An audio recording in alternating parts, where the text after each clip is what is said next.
This story is titled, I Caught My Fiancée Sending Pics of Our Daughter to Her Ex.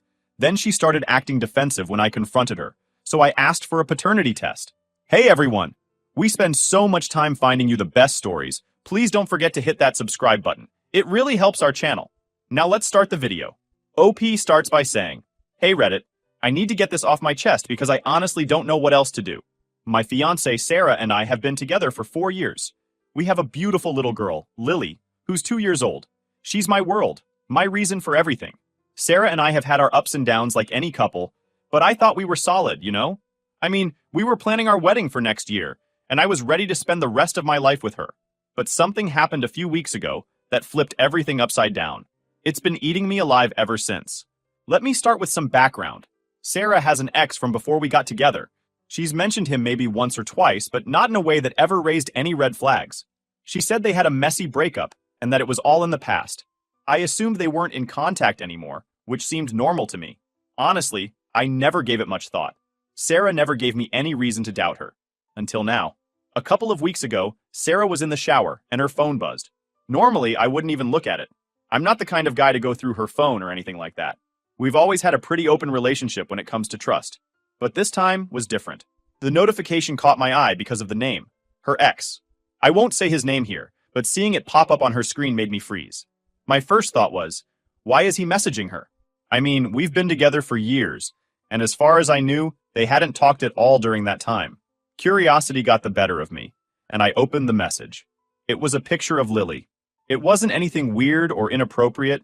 It was just a cute picture of her smiling at the park, one we had taken during a family day out the week before. But seeing that photo and a message to her ex made my stomach drop. It felt wrong. What really threw me off, though, was the chat history. Or, more accurately, the lack of one. There were no messages before that photo. Nothing. Just the picture of Lily and a single response from him saying, she's beautiful. I sat there staring at the screen, trying to make sense of it. If they were just casually catching up, why would she delete the entire conversation? It didn't make sense. People don't just randomly send a picture of their kid to an ex without some sort of context or lead-up. The whole thing felt off. When Sarah got out of the shower, I decided to confront her about it. I didn't want to come off as accusatory right away, so I tried to stay calm. I showed her the message and asked, why are you sending pictures of Lily to your ex? Her reaction was immediate. She got defensive, like really defensive. She grabbed her phone out of my hand and said, it's not a big deal. We were just catching up. I asked her what they were catching up about, and why she felt the need to send him a picture of Lily. She said he had asked how life was going, and that he had been curious about Lily because he knew she had a child now. That doesn't explain why you deleted the rest of the conversation, I said. Her face changed when I said that. She hesitated for a moment, then shrugged it off like it wasn't important.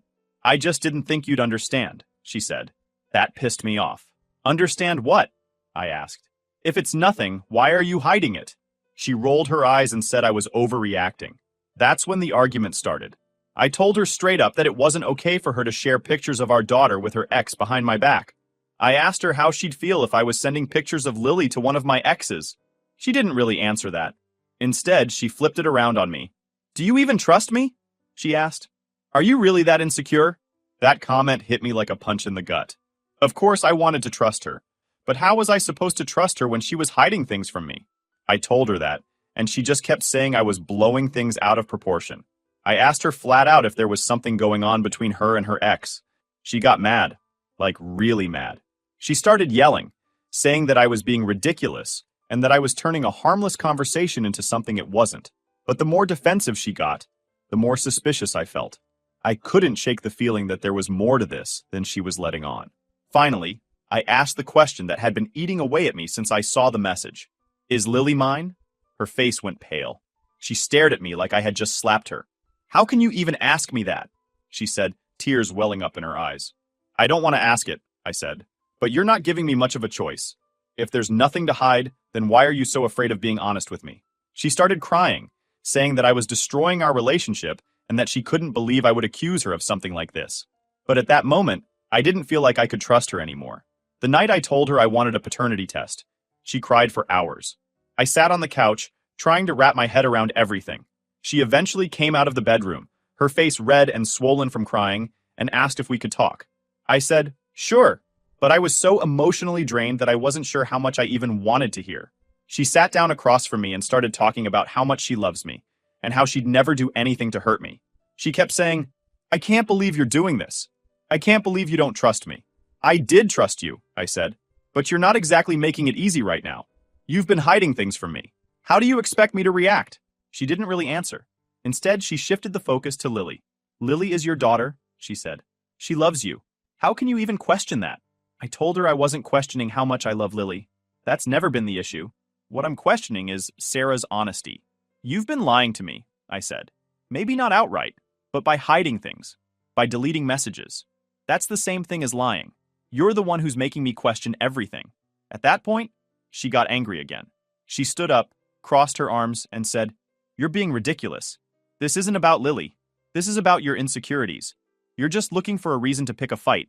That hit a nerve. I told her this wasn't about me being insecure. It was about trust. You've been sending pictures of our daughter to your ex. You've been talking to him behind my back. How is this my fault? She didn't answer. Instead, she started pacing the room, muttering about how she couldn't believe this was happening. I'm going to ask you one more time, I said. Why did you delete the rest of the conversation? Her answer this time was different. She said, I deleted it because I knew you'd react like this. You're always so quick to assume the worst. That made me pause. It wasn't an outright denial of anything, just an excuse for why she'd hidden it. If it was innocent, you wouldn't have had to delete it, I said. If you're telling me the truth, you'd have no reason to hide it. At this point, she started crying again, but this time it felt different. It didn't feel like she was crying because she was hurt. It felt like she was crying because she was cornered. I can't believe you're doing this, she said through her tears. You're going to ruin everything. No, I told her. You're the one who's ruining everything. You're the one who made this mess, not me. After that conversation, things only got worse. Sarah started avoiding me entirely. She'd take Lily and disappear for hours, saying she was going to her mom's house or running errands. When she was home, she barely spoke to me. The tension was unbearable. A few days after that initial argument, I decided to dig a little deeper. I hate to admit it, but I went through her phone again. She had changed her password, which only made me feel more suspicious. I asked her about it, and she said, I need some privacy. You're clearly not respecting boundaries. Privacy? I asked. You're hiding something, and you know it. She didn't respond. That same night, I called her out again. I told her straight up that if there's nothing going on, she needs to prove it. If you have nothing to hide, let me see your phone, I said. She refused. That was the final straw for me. If you can't even be honest with me now, what am I supposed to believe? I asked. She kept saying things like, You're blowing this out of proportion, and I can't believe you're doing this to us. But the more she tried to deflect, the more convinced I became that something wasn't right. I told her again that the paternity test was happening, whether she liked it or not. She begged me not to, saying it would tear us apart, but I told her the damage was already done. The next few days were a blur. I was trying to hold it together for Lily's sake, but it wasn't easy. Every time I looked at her, I felt this mix of love and fear. Love because she's my little girl, and I'd do anything for her. Fear because I didn't know what the test would say. Sarah, on the other hand, was acting like a completely different person. She went from being defensive and angry to suddenly trying to be overly sweet. She'd bring me coffee in the morning, offer to make my favorite meals, and kept saying things like, I just want us to be okay again. But I wasn't buying it. It felt like damage control, not genuine remorse. One night after Lily had gone to bed, Sarah sat down next to me on the couch and said, Can we just move past this? I hate what this is doing to us. I can't move past it until I know the truth, I told her. She sighed and looked down at her hands. What happens if the test comes back and Lily's not yours? She asked. That question hit me like a ton of bricks. I didn't even know how to respond. After a long pause, I said, I don't know. I guess we'll cross that bridge if we get there. She started crying again, but I didn't comfort her this time. I just sat there, staring at the floor, wondering how things had gotten to this point. At this point, we're in a holding pattern. I've scheduled the paternity test, and I'm waiting for the appointment. Sarah knows it's happening, but she hasn't brought it up again. We're barely speaking, and the tension in the house is so thick you could cut it with a knife. I'm trying to keep it together for Lily, but it's hard. Every time I look at her, I feel this mix of love and heartbreak. I don't know what I'll do if the test comes back and she's not mine. Anyway, that's where things stand right now. I'll update when I know more. Hey everyone.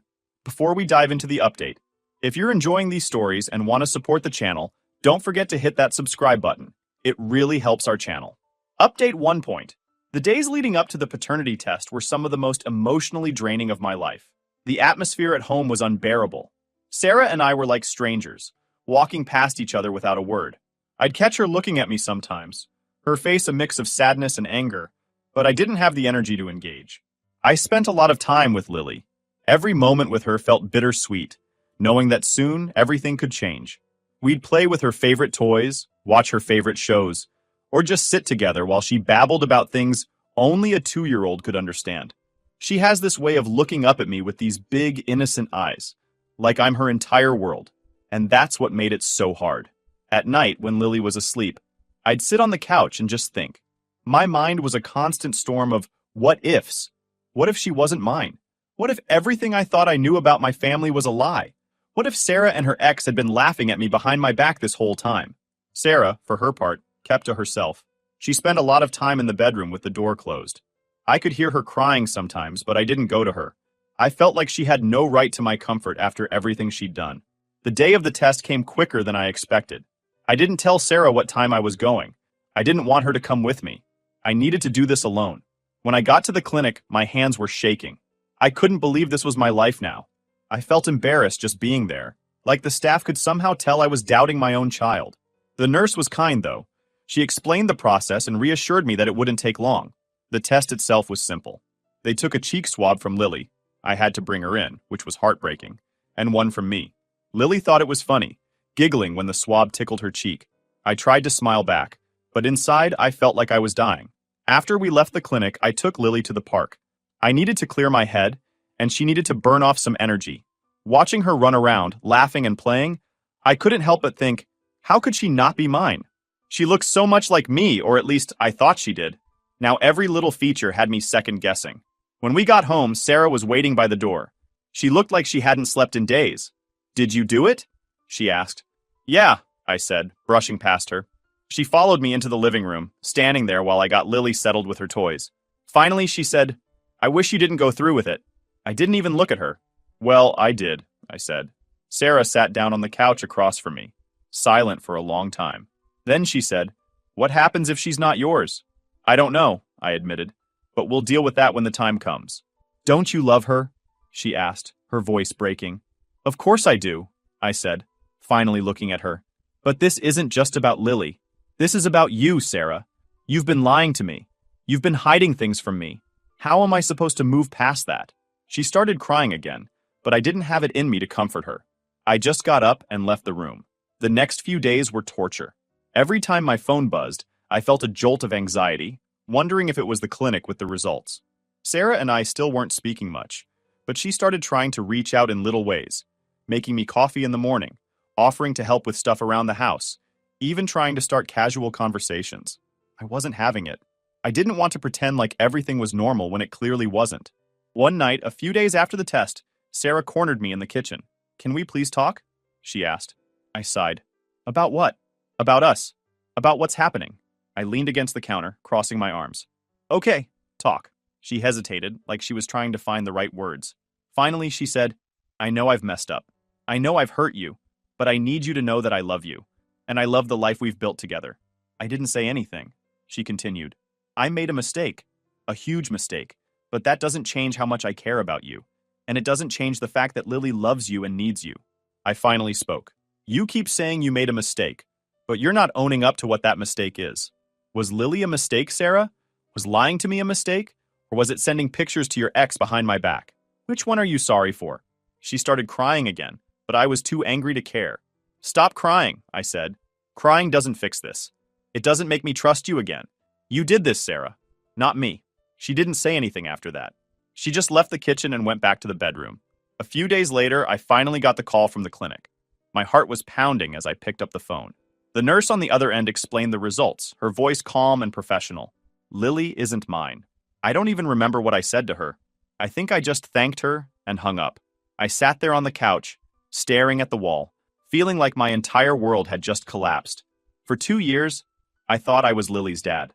I changed her diapers, Stayed up with her when she was sick, taught her to say her first words.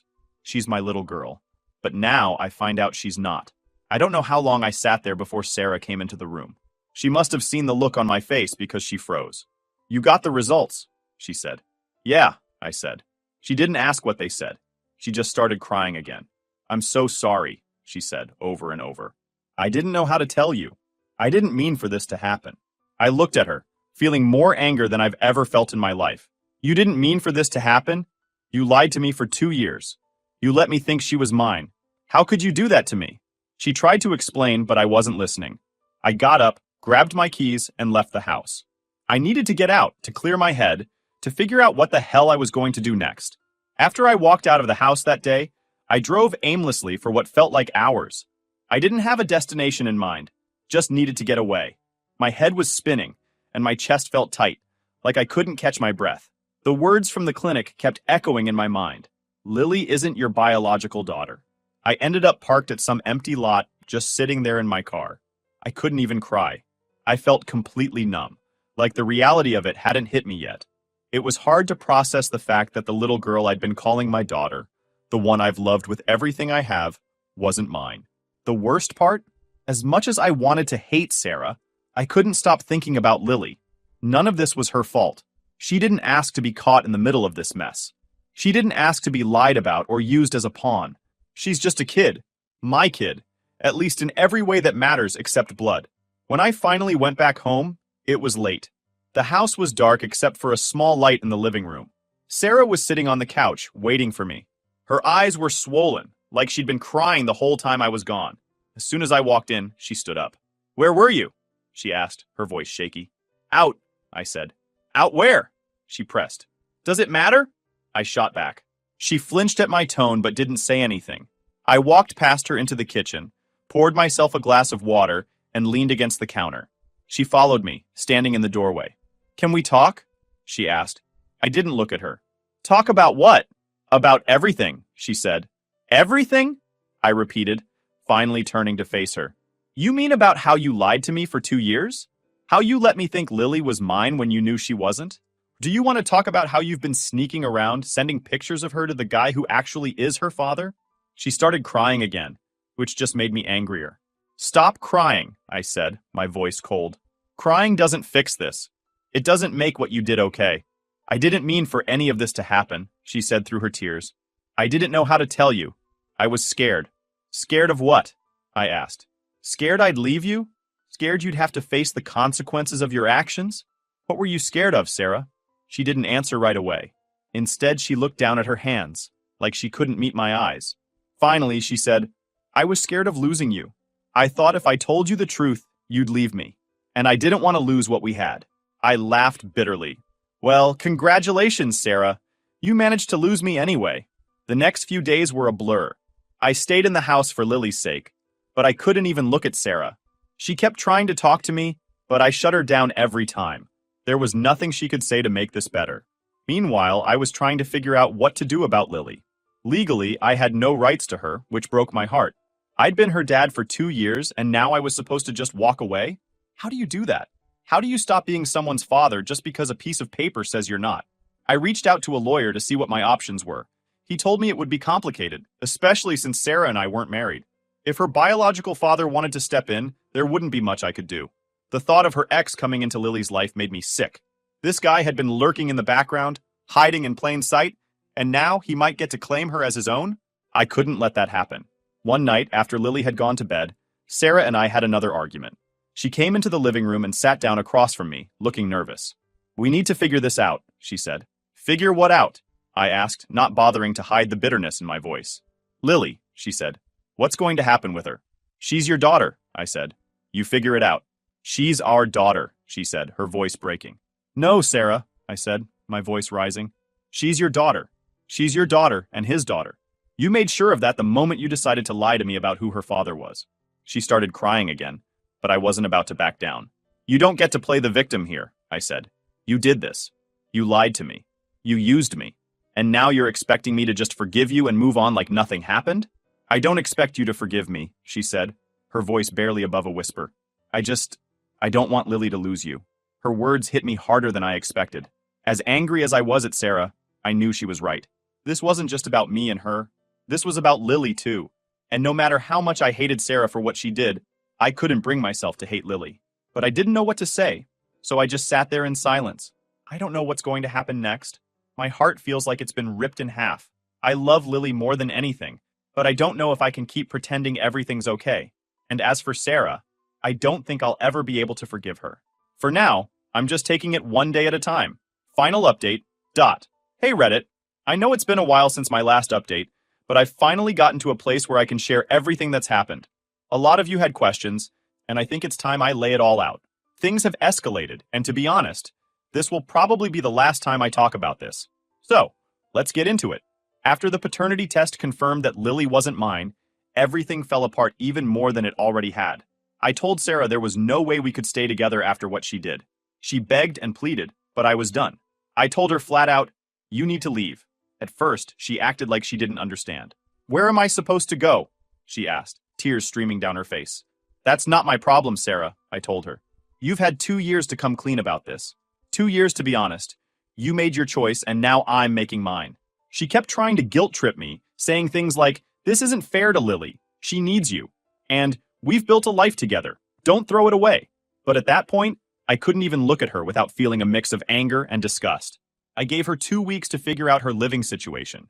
She ended up moving in with her mom, which I honestly think is the best place for her. Her mom's a nice woman who probably had no idea what Sarah was doing, and I hope she can help Sarah get her life together. Now, on to the part I know a lot of you are curious about. When did she get pregnant? And how did her ex fit into all of this? A few days after I told her to leave, Sarah came to me and said she wanted to clear the air before she moved out. She said she felt like she owed me the truth, which I found ironic considering how long she'd been lying. She admitted that during the first few months of our relationship, she was still seeing her ex on and off. Apparently, she was confused about what she wanted and couldn't decide between me and him. She described it as a phase where she was trying to figure out who was better for her. "You were stable," she said. "You had your life together. He didn't. But I didn't know if I was ready to give up on him yet." Hearing that made my blood boil. I asked her, "So, you were double dating us? Playing both sides to see who came out on top?" She nodded, tears running down her face. "I know it was wrong. I was selfish. And I wasn't thinking about how it would hurt you." Apparently, she found out she was pregnant about 4 months into our relationship. By then, she had already decided to cut ties with her ex and stay with me. When I asked her why she made that decision, she hesitated before answering. "Because you were better for me," she said. "He's a deadbeat. He's never had a stable job, and he doesn't take responsibility for anything. I knew I couldn't count on him to be a father. But you're kind, responsible, and financially stable. I knew you'd be a good dad. I couldn't believe what I was hearing." "So you used me?" I asked. "No," she said quickly. "It wasn't like that. I fell in love with you. I thought if I stayed with you, I could make it work. I thought you'd never find out." That last part hit me hard. She didn't stay with me because she loved me. At least, not at first. She stayed because I was the better option. She stayed because I could provide a stable life for her and Lily while her ex couldn't. "You made me a second choice," I said. "You didn't choose me because you wanted me. You chose me because I was the safer bet." She tried to argue, but I wasn't hearing it. I told her that her decision to stay with me under false pretenses wasn't just selfish. It was cruel. "You had 2 years to tell me the truth," I said. 2 years to let me know that Lily wasn't mine. Instead, you let me build my life around a lie. Since she moved out, I've been doing my best to move on. I still see Lily occasionally, but it's not the same. Sarah has been surprisingly cooperative about letting me spend time with her, which I appreciate, but it's bittersweet. Every time I look at Lily, I see the life I thought I had, the life Sarah took away from me. As for her ex, I haven't had any direct contact with him. Sarah claims he still doesn't know that Lily is his, and honestly, I'm torn about what to do. On one hand, I feel like he has a right to know. On the other hand, I don't trust him to be a good father. If Sarah's description of him is accurate, he's not someone I want anywhere near Lily. A lot of people have asked me if I'd consider fighting for custody. The truth is, I don't know if that's even possible. Legally, I have no claim to Lily, and emotionally, I'm not sure if I could handle the constant reminders of what Sarah did. But I love Lily. She'll always have a piece of my heart, even if I'm not her biological dad. So, where do I go from here? Honestly, I'm still figuring that out. Therapy has been a huge help in processing everything, and I'm starting to rebuild my life one step at a time. I've reconnected with some old friends and started focusing on hobbies I'd neglected. It's not much, but it's a start. As for Sarah, I wish her the best. But I don't see any path forward where she's a part of my life. I can't forgive her for what she did. And I don't think I ever will. She didn't just betray me. She betrayed Lily, too. She made decisions that will affect all of us for the rest of our lives. And now she has to live with the consequences. Akufraidi. Thank you to everyone who's followed this story and offered support along the way. Writing all of this out has been a strange but cathartic experience. I never thought I'd be one of those people spilling their personal drama on the internet. But here we are. To those who've been in similar situations, stay strong. It's not easy, but you'll get through it. And to everyone else, take care of the people you love. And don't take trust for granted. That's all I've got for now. Thanks for listening, Reddit.